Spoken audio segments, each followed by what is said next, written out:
누가복음 14장 15절부터 24절까지를 함께 봉독을 하겠습니다. 자, 오늘은 좀 기니까 뜻을 생각하시면서 이렇게 읽어보시면 좋을 것 같아요. 제가 먼저 읽고 여러분들이 읽고 하는 교독 형식으로 오늘 하겠습니다. 여러분들이 가지고 계신 성경으로 그대로 읽으시면 됩니다.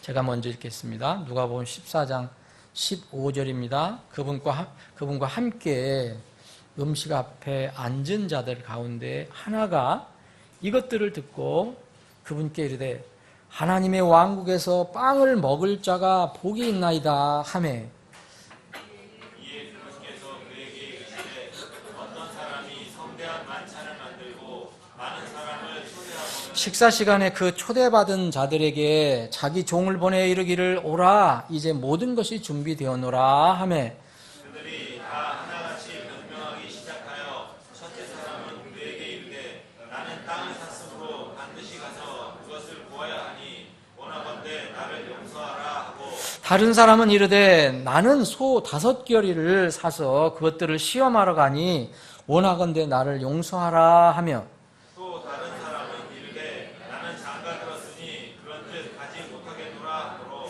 이에 그 종이 와서 자기 주인에게 이 일들을 알림해 그때 집주인이 노하여 자기 종에게 이르되 빨리 도시의 거리와 골목길로 나가서 가난한 자와 불구자와 다리 저는 자와 눈먼 자들을 여기로 데려오라 하니라. 그 종이 이르기를 주인이여 주인께서 명령하신 대로 하였을 때 여전히 자리가 있나이다 하니 주인이 종에게 이르되 큰 길과 산 울타리로 나가서 사람들을 들어오도록 강권하여 내 집을 채우라. 내가 너희에게 이르노니 전에 초대한 그 사람들 중에는 아무도 내 만찬을 맛보지 못하리라 하였느니라 하시니라. 아멘. 아버지 하나님, 오늘도 저희들에게 말씀을 주심을 감사합니다. 주님, 우리가 성경을 읽는 성경 신자라면은 오늘 우리가 함께 읽은 이 부분은 여러 번 우리가 읽고 묵상한 주제일 것입니다. 주님, 이 말씀을 다시 한번 이 아침에 읽고 묵상하기를 원합니다. 주님께서 필요한 생명의 양식을 저희들에게 공급해 주시옵소서. 거룩하신 예수님의 이름으로 감사하며 기도합나이다. 아멘. 우리가 기도 드린 것처럼 이 구절을 아마 모르시는 분은 별로 없을 거예요. 성경 초신자가 아닌 분들은 이 얘기를 여러 번 들으셨을 건데, 그러나 우리가 읽은 이 부분은 또 영원한 진리 중에 하나예요. 여기서 말하는 잔치는 분명히 어떤 사람이 성대한 만찬을 준비했다고 그랬어요.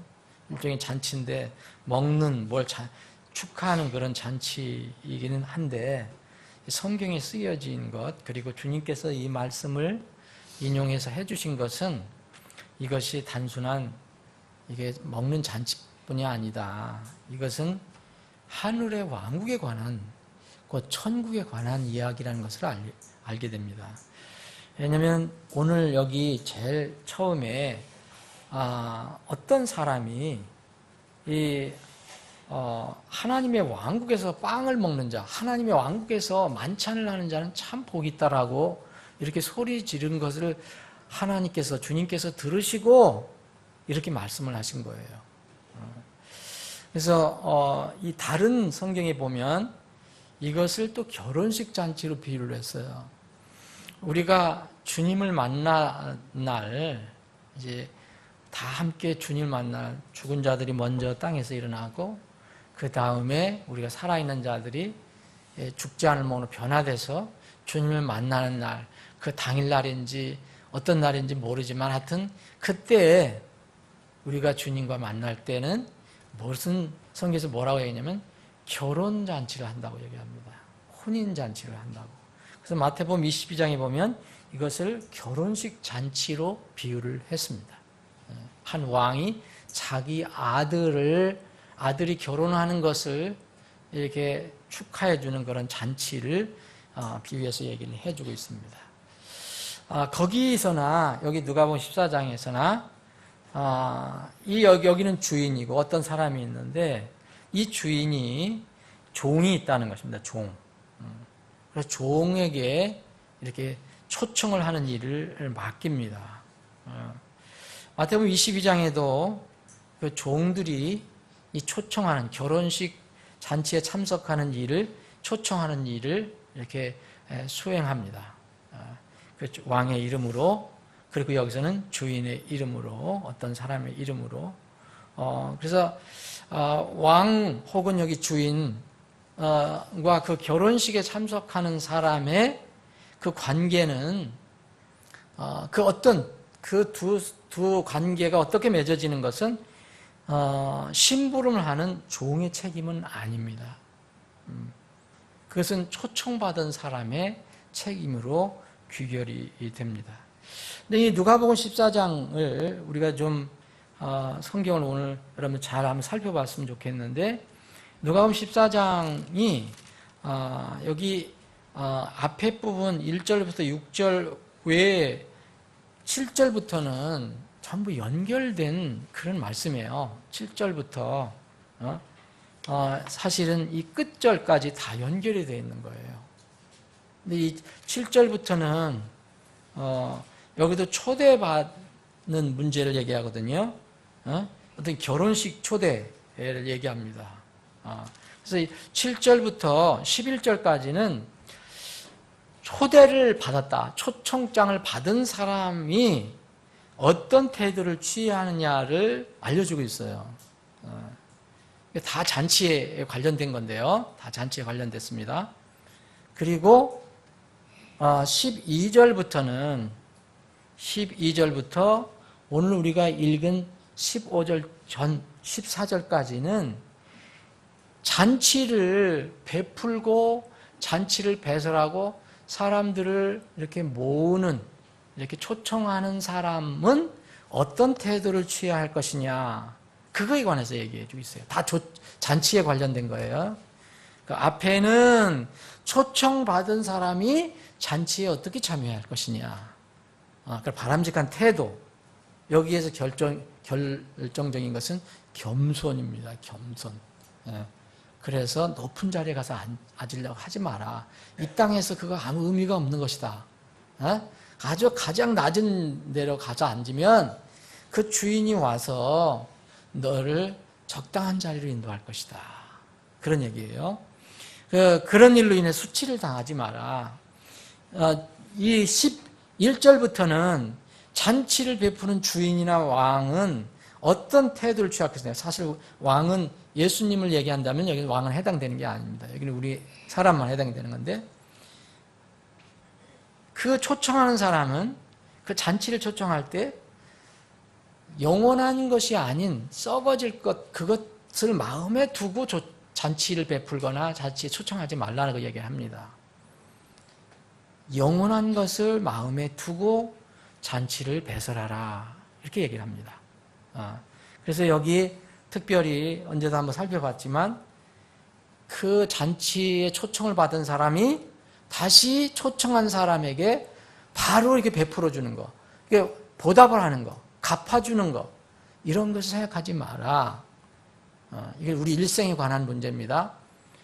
그래서 아주 내가 잔치를 베풀어 줄 때 여기에 참여하기가 어려운 사람들, 세상적인 기준으로는 어떤 자격이 없다고 생각하는 그런 사람들을 불러와라.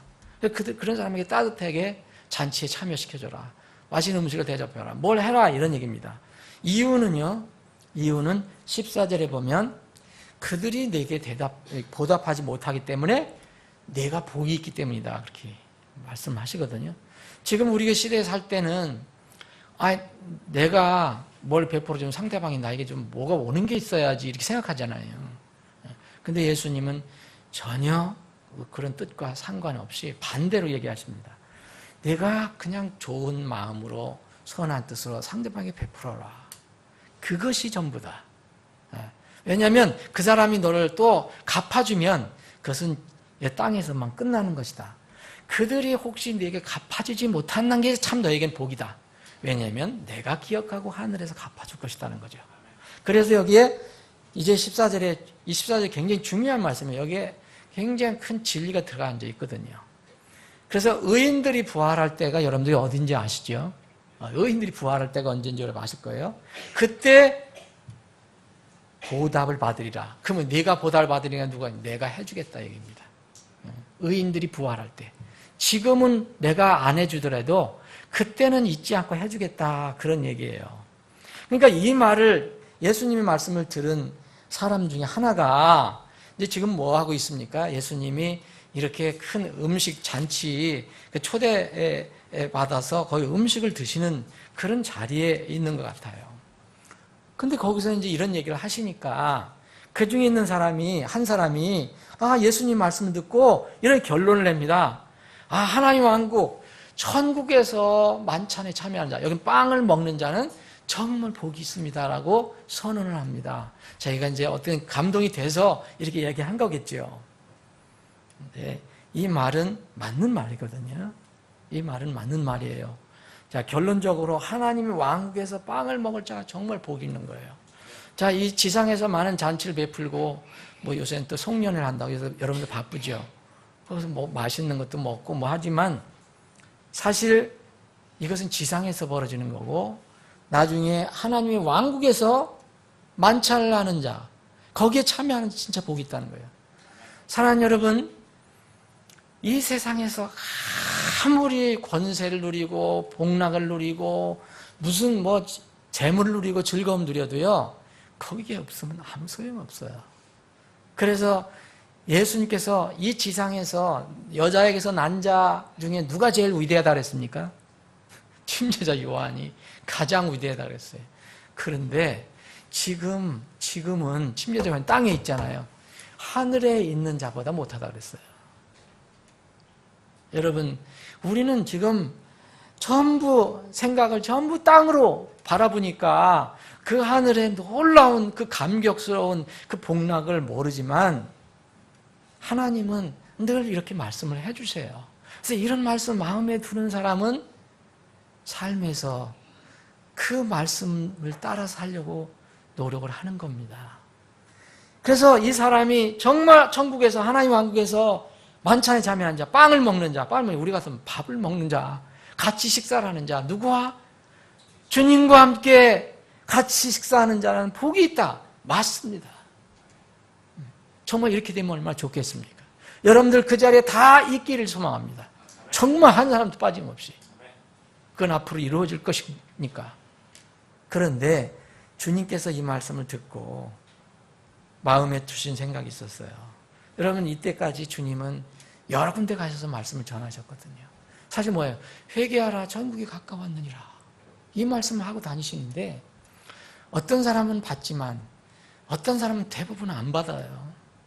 특히 받는 사람들은 겨우, 지금 이 세상에서 얘기하면 겨우 못 사는 사람, 가난한 사람, 병든 사람, 세상에서 버림받은 사람, 세상에서 죄인이라고 손가락하는 사람, 손악질을 당하는 사람, 이런 사람들만 예수님의 말씀을 받고 소위 얘기하면 누리고 있는 사람들은 받지를 않습니다. 그래서 예수님께서 이렇게 말씀하십니다. 그 말이 맞다. 사실 맞다는 말씀은 없지만 맞으니까 이렇게 말씀하신 거예요. 에? 정말 하나님의 왕국에 들어가서 빵을 먹어야 되는데 그 하나님의 왕국에 들어가는 게 문제라는 거예요. 그 내용을 오늘 16절부터 24절까지 우리가 읽은 내용입니다. 그리고 연결해서 25절부터 35절까지도 다 연결된 말씀이에요. 완전히 동떨어진 말씀이 아닙니다. 만찬에 초청을 받은 사람들의 마음 상태가 참 중요하고 또 이 초청하는 사람의 태도도 중요하다 이렇게 얘기를 합니다. 결론적으로 우리가 주님 오시면 하나님 왕국에 들어가죠. 그럼 모든 것이 끝이 납니다. 근데 그때까지의 과정이 우리에게 남아있어요. 이것은 단순하게 먹고 마시는 잔치 문제가 아닙니다. 하나님의 왕국에 대한 사람들이 태도를 어떻게 가지고 있는가, 이것에 관한 것이에요. 사랑하는 여러분, 여러분들 먹는 거 좋아하시잖아요. 정말 먹는 즐거움도 정말 빼칠 수 없는 거예요. 만약 먹는 즐거움이 없다면 굶어 죽는 사람도 없을 것이고, 먹는 즐거움을 우리에게 주셨어요. 그런데 이 지상에서 먹는 즐거움이 있는데 하늘에서도 있는 것 같아요. 저는 뭐 하늘에 안 가봤지만. 그리고 예수님께서도 이 땅의 만찬을, 마지막 만찬을 하시면서, 처음 만찬이면서도 마지막 만찬 하시면서 하나님 왕국에서 다시 하겠다, 하기 전까지 이 땅에서 안 먹는다 말씀하셨거든요. 그때 뭔가 어떻게 먹는지 난 모르겠어요. 그렇지만 하여튼 먹는 게 있습니다. 예수님 부활하시고 난 뒤에 영과 몸 완전히 부활하신 뒤에 제자들에게 나타나셔서 그것을 보여주셨죠. 예수님이 나타나니까 제자들은 막 홀령이다, 무슨 영이다 놀래고 난리를 피웠는데, 예수님이 진정시키기 위해서 생선 가져와 봐라, 그 드시잖아요. 그래서 분명히 하늘에도 먹는 게 있을 것으로 저는 생각을 합니다. 그럼 혹시 하늘에 가고 싶은데 먹는 즐거움이 없을 것 같아서, 그런 사람 생각 있으면 거기서도 먹으니까 아무 염려하지 마시라는 거. 아무 염려하지 마십시오. 이 만찬에 여기에 초대받은 사람들의 상태를 얘기합니다. 근데 여기는 세 사람을 얘기해요. 세 종류. 마태복음 22장도 왕이 자기 아들을 위해서 결혼잔치를 이렇게 배설하고 종들 보내서 초청한 사람들도 나옵니다. 세 종류가 나오는데,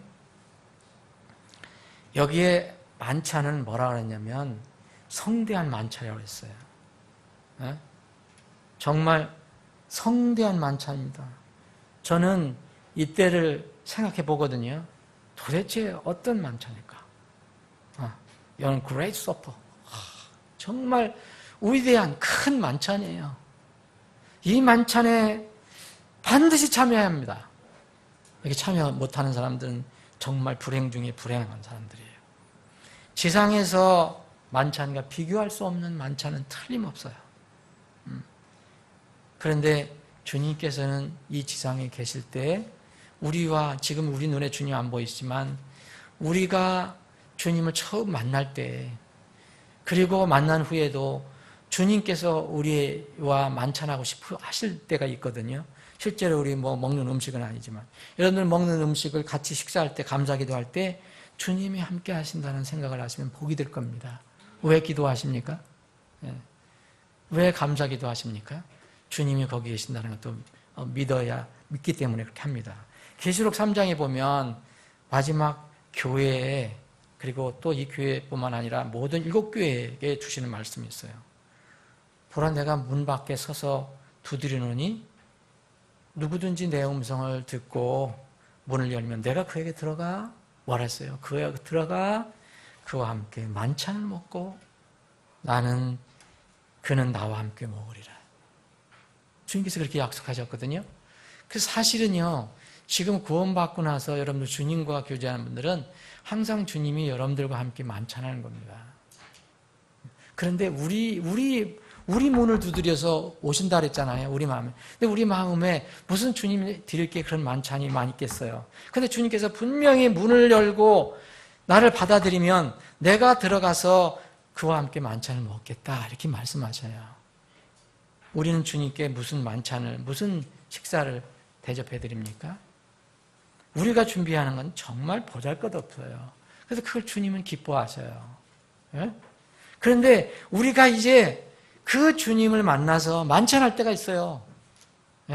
그때는 상상을 초월할 겁니다. 상상을 초월하는 그 만찬이 기다리고 있어요. 이 성대한 만찬에 초청받은 세 사람이 여기 기록이 되어 있습니다. 여기서 종도 나와요. 종이 하는 것은 말씀드린 대로 주인이 초대한 사람들에게 가서 그냥 알려주는 것뿐이에요. 종이 준비하는 거 없습니다. 그냥 종은 가서 알려주는 것뿐이에요. 그냥 와라, 그것뿐이에요. 여러분, 이제 우리가 다음 주서부터 이게 전도 집회 형식으로 한 달 마무리하는 시간을 갖는데, 우리가 초청한 사람은 내가 초청하는 거지만 결국 누가 초청하는 건지 아십니까? 주님이 초청하는 거예요. 여러분들이 주님의 이름으로 초청하시잖아요. 근데 내가 초청하지만 저도 지금 초청을 하고 있어요. 그런데 내가 초청하는 게 아닙니다. 주님이 초청하는 겁니다. 주님께서 이 초대장을 발부한 거예요. 우리는 초대장만 가지고 가는 거예요. 여러분, 그 종이 주인이 해놓은 걸 어떻게 다 알겠습니까? 여러분, 천국을 자세히 알아요? 주님이 준비해 놓으셨는데?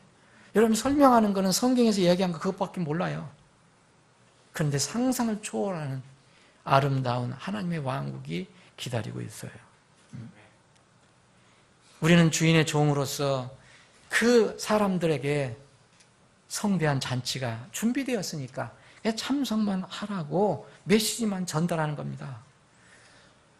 그 사람들이 결정하는 것은 여러분들 책임이 아니에요. 제 책임이 아니에요.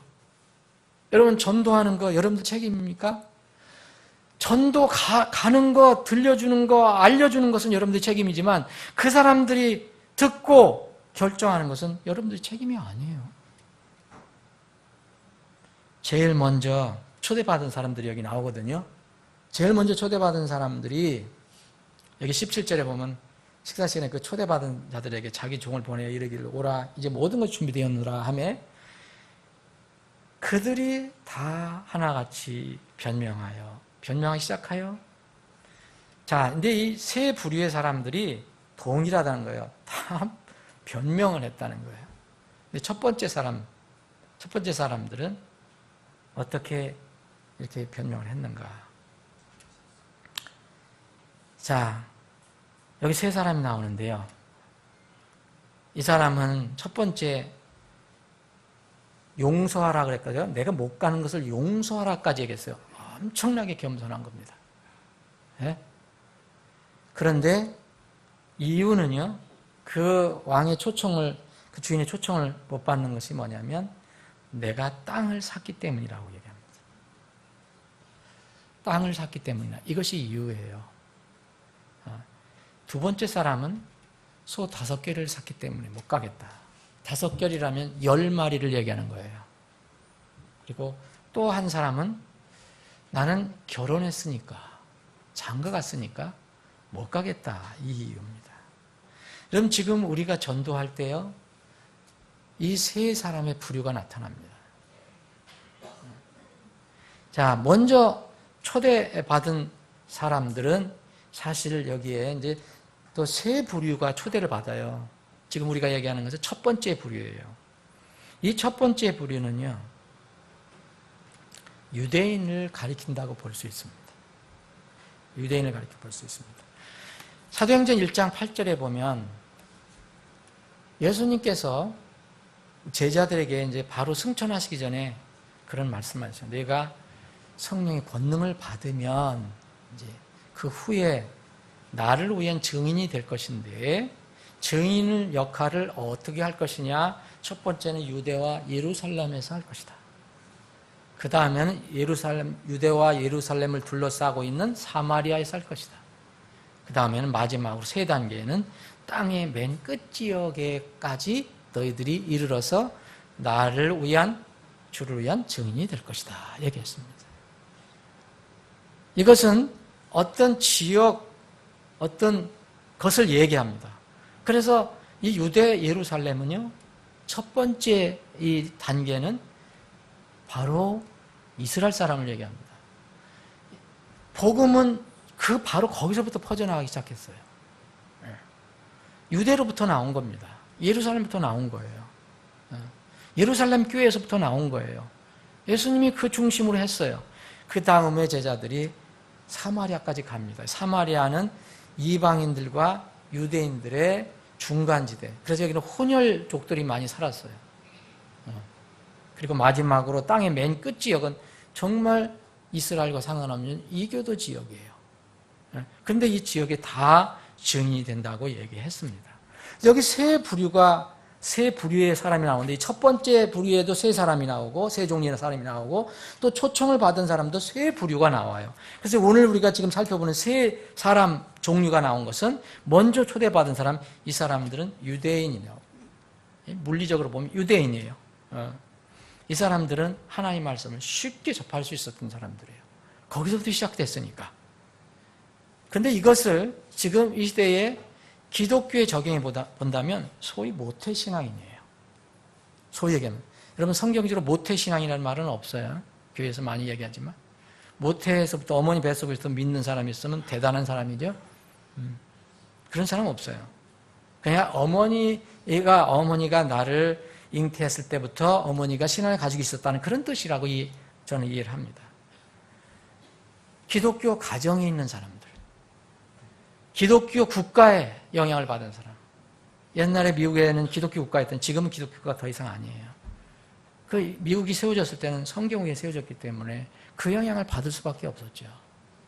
그리고 기독교 학교가 있어요. 미션 스쿨 가면 그 영향을 받아요. 그렇게 소위 하나님의 말씀을 쉽게 접할 수 있는 그런 환경 속에 있는 사람들이 먼저 초대를 받는 건 사실입니다. 여기에 16절을 보면 이게 많은 사람을 초대했다고 그랬어요. 근데 이 사람들은 자유롭게 활동할 수 있는 사회의 주류라고 볼 수도 있어요. 그러나 이들은 모두 불행하게도 거절합니다. 자유롭게 할 수 있고 가장 접할 수가 있는 그런 쉽게 접할 수 있는 사람들인데 공통적으로는 뭐라 하냐면 다 하나같이 변명한다 그랬어요. 변명한다. 변명 없는 사람이 없거든요.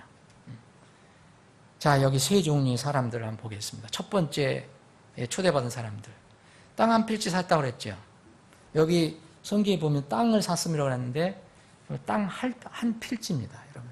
이거는 우리가 잘 정정해서 나중에 고쳐야 돼요. 그냥 땅을 산 게 아니라 이 사람은 한 필지를 샀어요. 땅 한 필지를. 그래서 땅 한 필을 샀기 때문에 못 갔다고 얘기해요.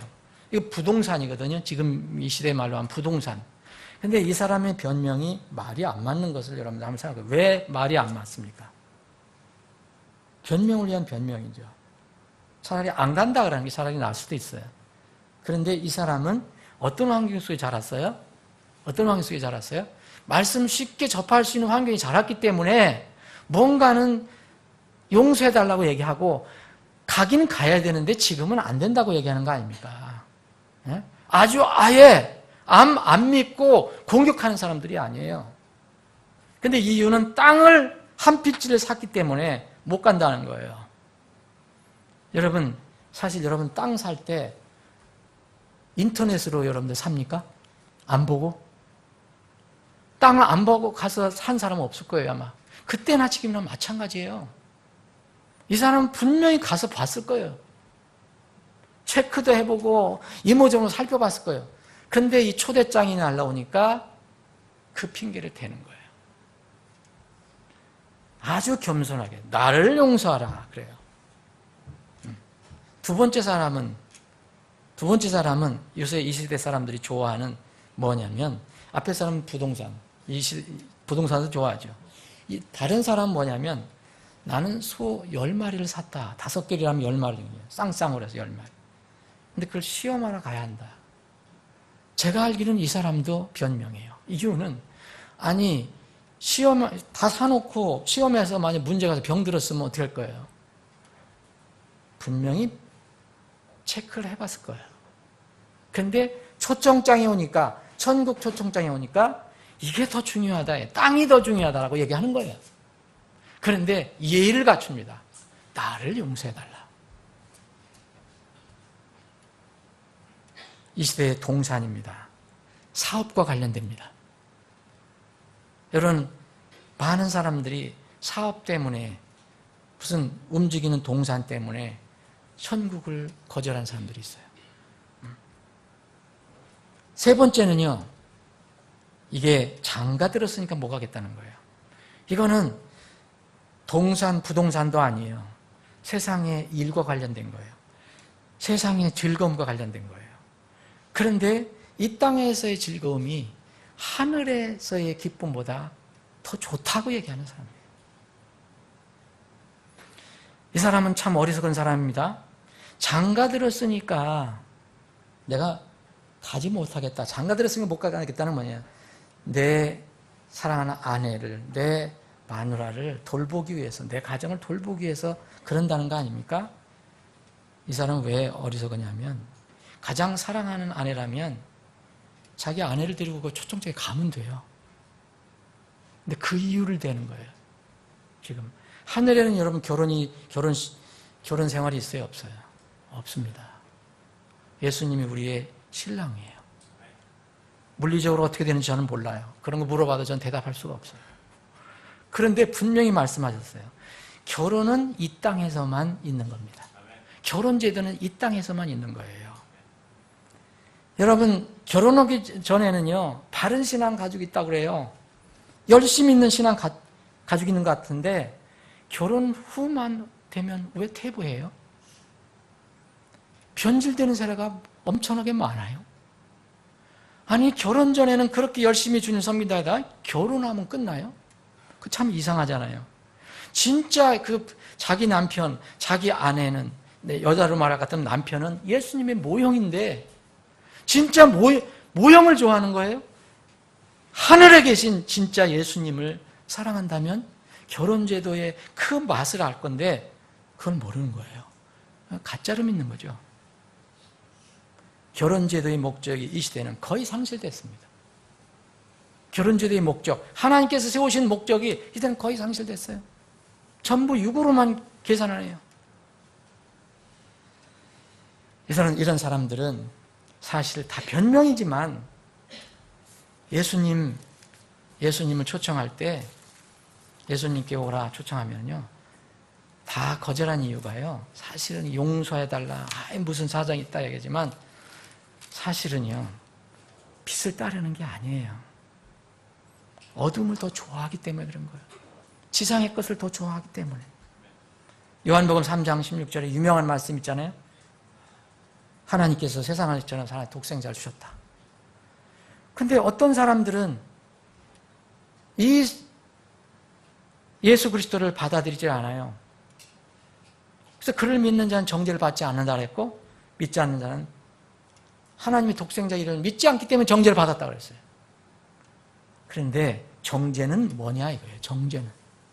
정죄는 이것이니 곧 빛이 세상에 왔을 때, 예수 그리스도가 빛으로 세상에 왔을 때 사람들이 자기 행위가 악함으로 빛보다 어둠을 더 사랑한 것입니다. 이미 정죄를 받은 거예요.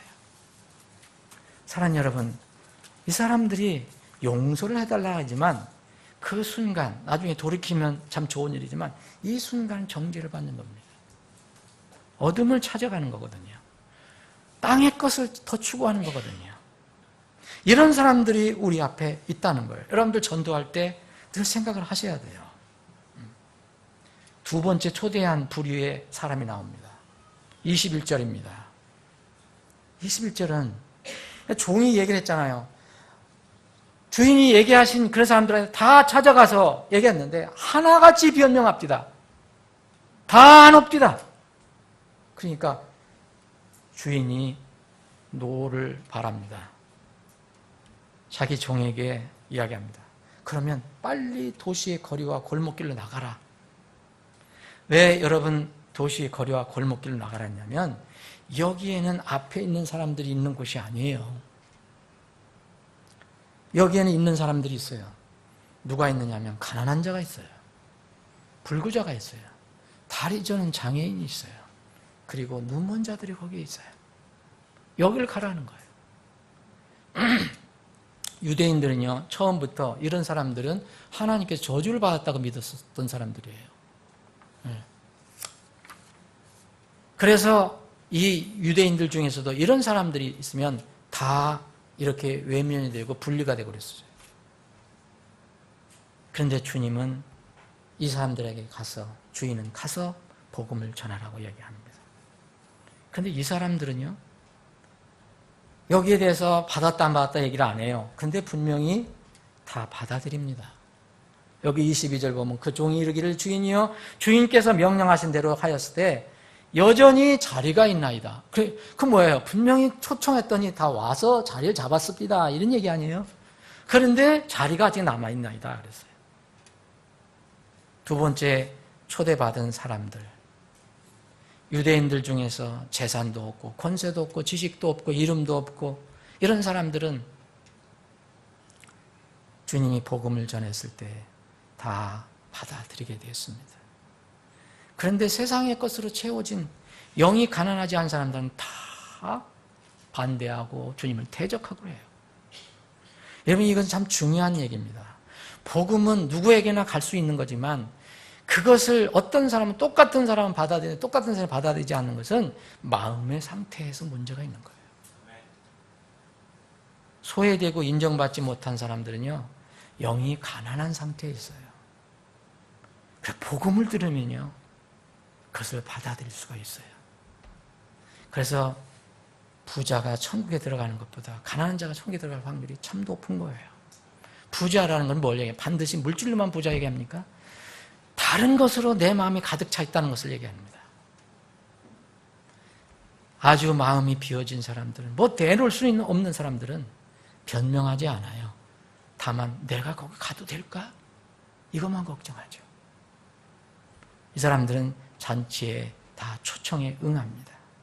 그런데 아직 자리가 많이 남아있어요. 여러분, 지옥도 어떤 사람이 얘기합니다. 조롱하는 사람 있잖아요. 얘기하면 지옥이 요새 10,000원이라 갈 데가 없대요. 이렇게 조롱하는 사람 있잖아요. 여러분 들어보셨어요? 여러분, 지옥 10,000원 절대 될 수가 없어요. 여기 잠언 27장 20절에 보면 지옥과 멸망이 결코 가득 차지 아니한다 그랬어요. 천국도 여러분 자리가 없어서 못 가는 데 아닙니다. 세 번째 초청 대상이 나옵니다. 아직도 자리가 있다 그러니까 여러분, 주인이 뭐라 하냐면 내가 너희에게 이르노니, 여기 22절에 여전히 자리가 있다 그랬더니 23절에 보니까 주인이 종에게 이르되 큰 길과 산 울타리로 나가서 사람들 들어오도록 초청하라 그래요. 그런데 이 사람들에게 특별히 이야기하는 게 있습니다. 세 번째 부류의 사람들은 뭐라 해요? 강권하여 내 집을 채우라 그래요. 누가 강권하라는 거예요? 종들에게 얘기하는 겁니다. 종들에게. 근데 이 사람들이 갈 세 번째 사람들은 어디에 있느냐면 큰 길 울타리로 넘어가야 돼요. 이 사람들이 가라는 거예요. 이것은 분명히 만약 어떤 주님께서 유대와 또 예루살렘과 사마리아와 땅의 끝지역으로 얘기하셨다면 땅의 맨 끝지역에 있는 사람들을 얘기합니다. 유대인들이 잘 가지 않은 울타리 넘어 있는 사람들, 성 밖에 있는 사람들, 이 사람들이 마지막 초청장을 받은 사람들이에요. 여기로 가서 사람들을 들어오도록 이 사람들에게는 뭘 해야 되냐면 강권해서 들어오라고 해요. 여러분, 강권이라는 말은 어떤 의미가 있어요? 내가 힘을 써서 상대방에게 이렇게 어떤 내 영향력을 끼치려고 하는 거잖아요. 그런데 그거 이상의 여기 의미가 있어요. 이 주인은요, 주인의 입장에서, 여기 주인이에요. 주인은 뭐 하나님이, 여기서는 주인, 사람인데, 주인의 입장에서는 급하다는 거예요. 급하다. 예? 종들이 그것을 알아야 돼요. 강권하라는 것은, 주인이 얘기한 것은 종들이 급하게 활동하라 이게요. 사실 하나님이 뭐 급한 게 뭐가 있겠습니까? 그러나 주님께서 마지막 때를 아시잖아요. 주님 마지막 때를 아시잖아요. 그럼 주님의 마음은 그러실 수 있어요. 모든 사람이 구원을 받고 진리하는데 이러기를 원하시는데, 아무들 멸망하지 않기를 원하시는데, 종들이 어떻게 일을 해야 되느냐? 지금 마지막 시대는 강권해서 가서 해야 돼요. 강권해서. 그래서 강권해서 내 집을 채우라 이렇게 얘기합니다. 여기에 대해서는 얼마나 왔는지 아무 얘기도 하지 않고 있어요. 사랑하는 여러분, 주님께서 말씀하시는 건 하나도 그 의미 없이 얘기하시는 게 없어요. 우리는 지금 이 시대에 살고 있어요. 누가 초청했는지 초청에 응하지 않았는지 몰라요. 우리는 바로 이 세 부류에 속한 사람입니다. 우리는 이방인이에요. 우리는 이교도에 속했던 사람들이에요. 우리에게까지 이 복음이 왔어요. 그런데 우리는 이제 이 복음을 받고 종이 됐어요. 종이 됐어요. 그 종들에게 주님께서 승천하시면서 땅까지 이르는 내 증인 되라 그랬어요. 모든 민족에 가서 복음을 가르치라고 그랬어요. 큰 길과 산울타리에 사는 사람들, 예루살렘과 유다를 넘어서 모든 지역에 살고 있는 이방인들이 바로 마지막 초청장의 대상입니다. 물론 첫 번째, 두 번째 사람들 계속해서 올 수 있어요. 막진 않아요. 그런데 강권에서 집을 체험을 해야 하는 그런 대상은 이방인들입니다. 그런데 이 사람들은 이제 뭐를 극복해야 되느냐 하면은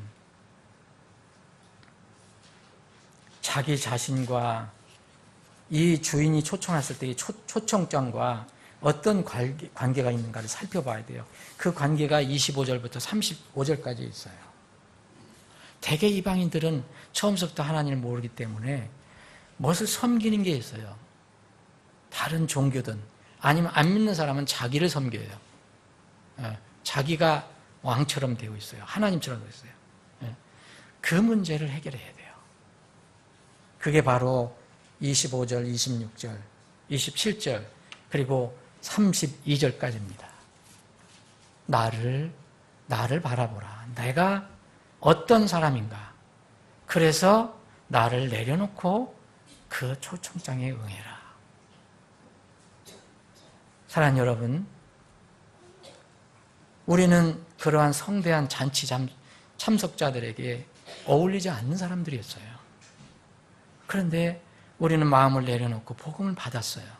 그랬더니 주님께서는 우리를 기쁘게 그 잔치 참석의 대상자로 삼아주셨어요. 우리는 가난해서 그 잔치에 입을 옷도 없는 사람이었어요. 그런데 주님께서 우리 옷을 입으로 준비해 주셨어요. 그게 의의 옷이에요. 예수 그리스도의 옷이에요. 여러분 이 부분은 마태복음 22장 읽어보시면 돼요. 왕이 배설하신 그 잔치에 참여한 사람들. 마지막 다 왔는데 한 사람이 눈에 띈 사람이 나와요. 근데 이 사람은 왜 눈에 띄었어요? 거기까지 온 건 잘했는데 마지막 고집을 못 버렸어요. 무슨 고집이냐? 자기 주인이 왕이 준비한 옷을 입지 않았어요. 예복을 입지 않았어요. 내 것을 고집한 옷을 입고 갔어요. 그랬더니 천국에는 어울리지 않습니다. 그 사람이 발견돼서 종들에 의해서 손발이 묶여서 어두운 데로 내쫓깁니다. 사랑하는 여러분, 우리는 자격이 없는데 거기에 참석하게 됐어요. 그런데 자격이 없지만 예수 그리스도의 옷을 입었기 때문에 하나님께서 긍휼히 여겨주시는 거예요. 내 옷을 입고 갔으면 결코 거기에 있을 수가 없어요. 우리는 이러한 은혜를 받았어요. 그러면 우리는 다른 사람에게 이제 이 진리를 전하려면 어떻게 되냐? 적당히 하는 게 아니에요. 강권에서 해야 돼요. 강권이라는 거 여러분 오해하지 마시기 바랍니다. 강권이라는 것은 물리적인 힘을 얘기하는 게 아니에요. 물리적인 힘으로 하면은 어떻게 할 수 있겠어요? 싸움이 나고 폭력이 일어날 수밖에 없는데 이것은 윤리적인 힘이요. 또 하나님의 사랑의 힘이에요. 사랑의 강권을 얘기합니다. 여러분 성경에 이런 강권한 내용이 나와요. 여러분 열왕기하 4장을 한번 보겠습니다. 여러분 열왕기하 4장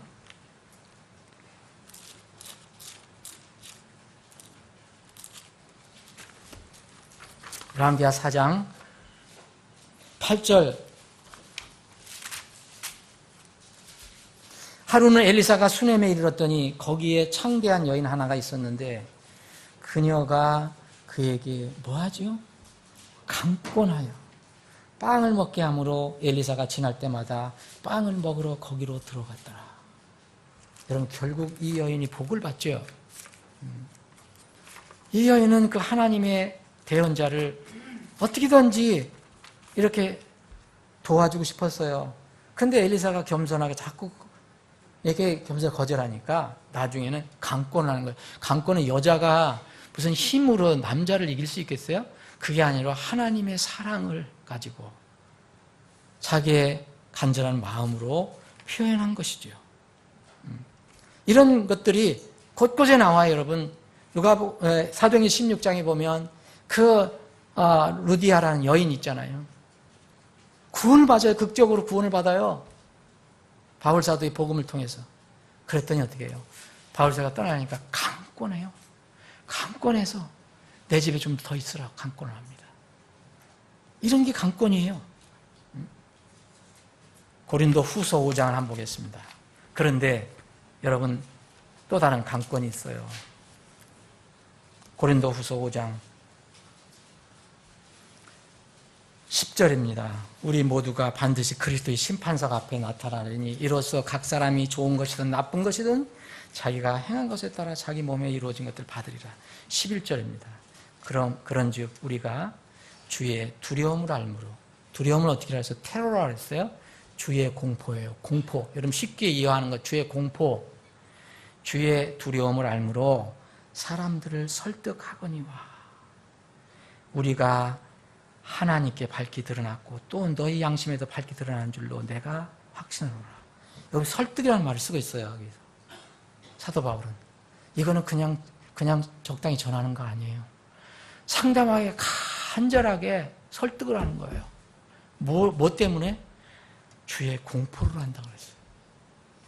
그리스도 앞에 서는 것이 얼마나 무서운 것인지 이 공포를 알기 때문에 설득을 한다고 얘기했습니다.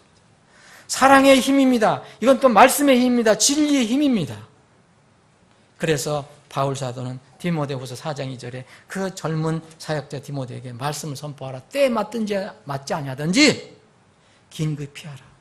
모든 오래 참음과 교리와 책망과 그리고 꾸짖고 권면하라 그랬습니다.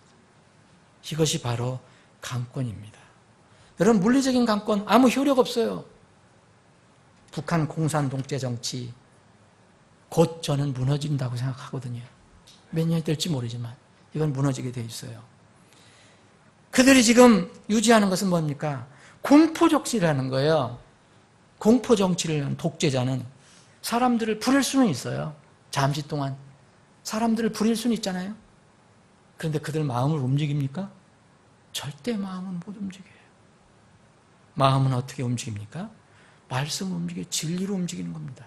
하나님의 사랑으로 움직이는 겁니다. 여러분, 율법을 아무리 강요해서 율법을 지켜서 하나님께 못 가요. 하나님의 사랑을 알아야 돼요. 하나님의 공의를 알아야 돼요. 하나님의 진리를 알아야 됩니다. 그래야지 율법을 잘 지킬 수 있어요. 율법을 지켜서 구원받는 게 아니라 율법이 무엇인지 깨달으면 하나님의 공의와 사랑을 알면 율법에 접근할 수가 있습니다. 갈라디아서 2장 14절에 보면 이런 말씀이 있어요. 그러나 그들이 복음의 진리에 따라 바르게 걷지 아니하는 것을 내가 보고 그들 모두 앞에서 베드로에게 이르되 내가 유대인임에도 불구하고 이방인들의 방식대로 살고 유대인들처럼 살지 아니하면서 어찌 이방인들의 일을 강요하여 유대인들처럼 살게 하느냐 하였노라. 이거 불가능하다 이거예요. 이방인들에게 율법을 강요해서 그 사람을 유대인으로 만들어도 아무 의미가 없다 이거예요. 같은 장 갈라디아서 6장 12절을 보면은요. 그래서 우리는 이렇게 강요하라는 게 아니에요. 율법을 지키고 교인이 되고 그렇게 하라는 게 아닙니다. 갈라디아서 6장 12절 육신으로 잘 보이고자 하는 모든 자들이 억지로 너에게 할례를 받게 함은 단지 그리스도의 십자가로 인한 핍박을 받지 아니하게 하렵니다. 억지로 할례 받으면 뭐예요? 억지로 교인 만들면 뭐예요? 이래서 되는 게 아니에요. 그런데 여기서 주인은 뭐라냐면 마지막 때는 강권해서 내 집을 채우라고 얘기해요. 그 강권은 바로 하나님의 사랑의 힘입니다. 하나님의 진리의 힘이에요. 이걸 가지고 나가라는 거예요. 이걸 가지고 무장해서 나가라는 거예요. 하나님이 뭐가 부족해서 강권해서 내 집을 채우라 그랬어요. 주님의 집에 부족한 게 있어요? 세간살이가 부족합니까? 하나님의 집은 바로 우리를 위해 예배하신 천국집이라는 거예요. 그 엄청난 집, 하나님의 사랑으로 인도를 하라 얘기하는 거예요. 말씀을 정리하겠습니다. 고린도후서 5장 13절로부터 14절에 이런 말씀이 있어요. 우리가 만일 미쳤어도 바울 사도가 얘기하는 거예요. 그것은 하나님을 향한 것이요.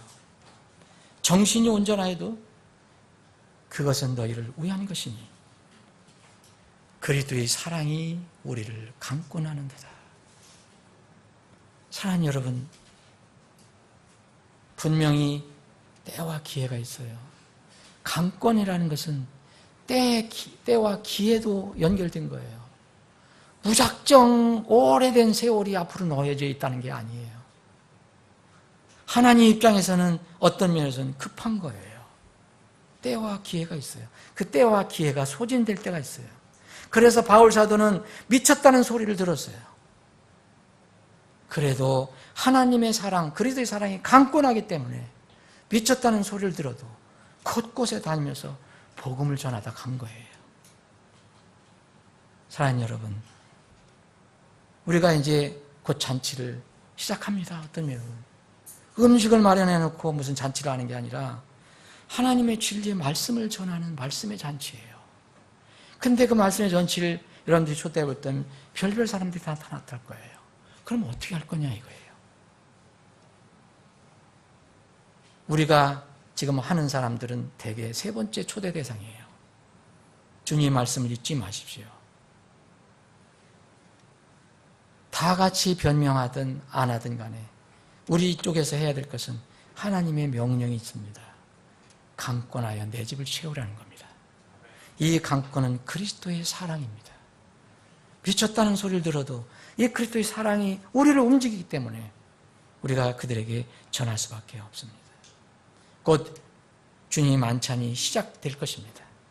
요한계시록 19장에 보면 할렐루야 주 하나님 곧 전능하신 분께서 통치하시는도다.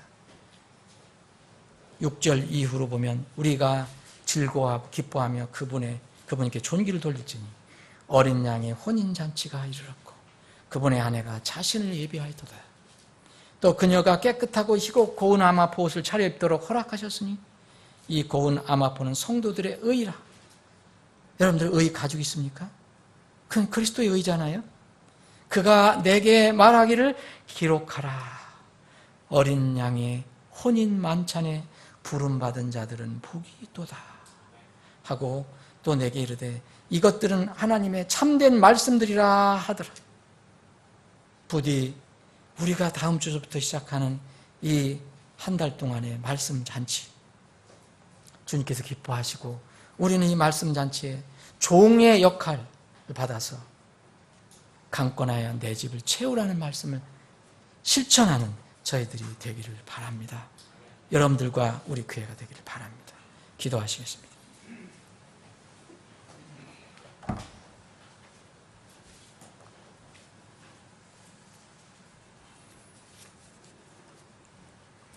여러분 잠깐 기도하는 시간 갖겠습니다. 연말이 가까울수록 사람들은 세상적인 것에 마음을 많이 둡니다. 먹고 마시고 모이고 또 즐겁게 지내고 송년회든 막년회든 무엇이든지 다 그런 것입니다. 그것 자체가 나쁜 것이라 볼 수는 없지만 우리 그리스도인으로서는 거듭난 그리스도인은 무엇이 가장 중요한 것인가 생각해 봐야 합니다. 사랑하는 여러분, 여러분들 삶 속에서 무엇이 가장 소중합니까? 우리가 구원을 받고 이 땅에서 존재하는 가장 큰 목적은 주님의 명령, 곧 복음을 전해서 사람들을 건져내는 것입니다. 구령하는 것입니다. 주님이 능력이 없어서 우리를 쓰시는 게 아닙니다. 주님이 능력이 조금 부족해서 우리가 그 자리를 메꾸려고, 그 부분을 메꾸려고 우리가 전도하는 게 아닙니다. 하나님께서는 우리에게 복을 주시기 위해서, 하나님께서 우리를 그분의 귀한 도구로 쓰시기 위한 것입니다. 마지막 때, 그리고 금년 마지막 이 달에 여러분들과 우리 교회가 쓰임받기를 원합니다. 그렇게 여러분들 결단하시고 기도하시는 시간이 되길 바랍니다. 아버지 하나님, 우리에게 믿음을 주셨다는 것이 참 놀라운 신비로 고백합니다. 아무리 생각해봐도 어떻게 저와 같은 존재가 이 하늘의 진리를 알고 누더기와 같은 그 존재가 하나님의 거룩한 의의 옷을 입을 수 있게 되었는지, 그저 하나님의 은혜와 긍휼과 놀라우신 인도하심의 결과로 받아들일 수밖에 없습니다. 우리를 구원해 주신 것, 우리를 하나님의 자녀로 삼아 주신 것, 우리에게 영원한 하늘의 소망을 갖게 하신 주님을 찬양하고 경배합니다.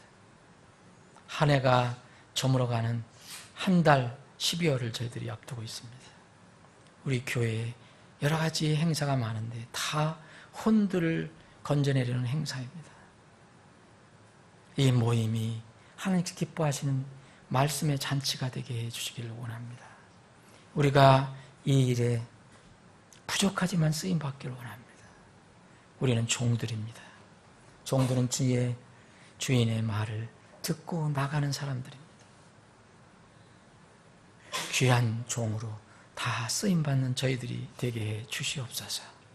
거룩하신 예수님의 이름으로 기도합나이다. 아멘.